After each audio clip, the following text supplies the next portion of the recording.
Foundations of Amateur Radio.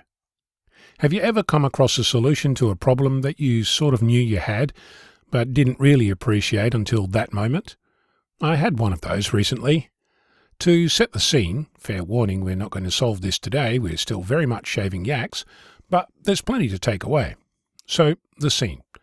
I'm hosting my weekly net. It's going well. All the internet links are up and running again thanks to the hard work behind the scenes of several unsung heroes. I can name a few. Bob, Victor Kilo 6, Zulu Golf November, John, Victor Kilo 6, Romeo X-Ray, and Rob, Victor Kilo 6, Lima Delta. But there are plenty of others whom I don't know and who have yet to stick up their hand to say, I was there. Regardless, thank you. Anyway, I'm hosting my weekly net, F-Troop. A curious thing is occurring. Two of the stations are emitting a tone during their transmission. I'm pretty hot on how things sound, so I ask. We talk about it for a bit when Alan, Victor Kilo 6 X-Ray Lima, comes in and tells us that, according to his spectrum analyzer, it's a 1 kHz tone with harmonics, and it's on all transmissions, just audible on 2. This starts a conversation about spectrum analyzers when Alan mentions that he's using an audio spectrum analyzer, a piece of software running on his computer.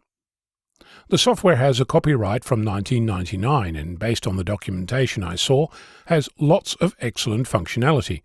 I might even be able to run it on a Linux machine using Wine, but that's an adventure for another day. Randall, Victor Kilo 6 Whiskey Romeo, points out that I could use the spectrum display on Audacity. This is a much more current piece of software, but it's not intended for real-time use. It's what I use to edit the audio after recording my podcast. Not even sure if the spectrum display can show during recording. I've never tried. In the past, I've used SOX, the Swiss Army knife of sound processing, to create sonograms, but that too isn't real-time. Then it hits me. I have a real-time tool. I've been playing with it for weeks. GNU Radio. Surely it has a spectrum display. And indeed it does. Several. So, I already have a tool purpose-built for processing signals that can do all the things I'm looking for and some I've not yet imagined.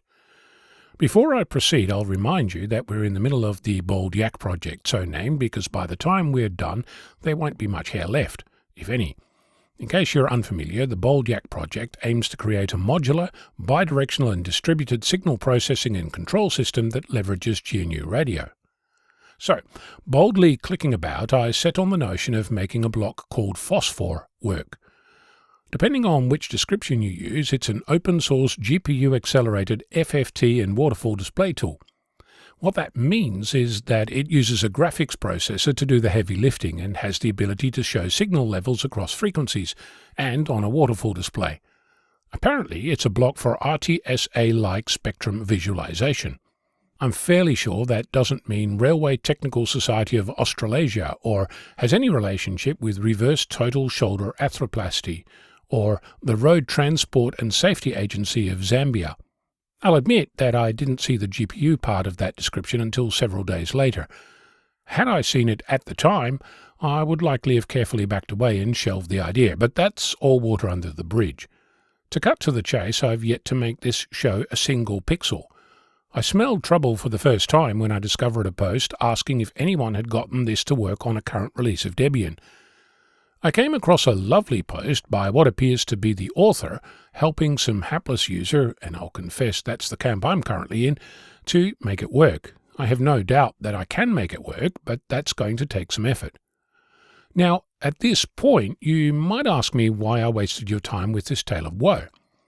Well, the answer is simple. This is what yak shaving looks like. You solve 1,000 little problems one at a time, and if you manage to keep track of what you're doing and why, you can get stuff done. This applies here, but it also applies in your life, in radio, in antenna building, in making a contact, in participating in a contest, in activating a park. Each activity reveals myriad issues that you'll each need to resolve. The more practice you have at this, the better you'll get. I will point out that for me it's not without stress. When I go through intractable problems, I'm often as grumpy as a bear with a sore tooth, whilst my brain is running like a hamster in a wheel generating kilowatts of power. This, too, shall pass. Because I know it's bothering you, RTSA, Real-Time Spectrum Analyzer. obvious, right? I'm Onno, Victor Kilo 6 Foxtrot Lima Alpha Bravo.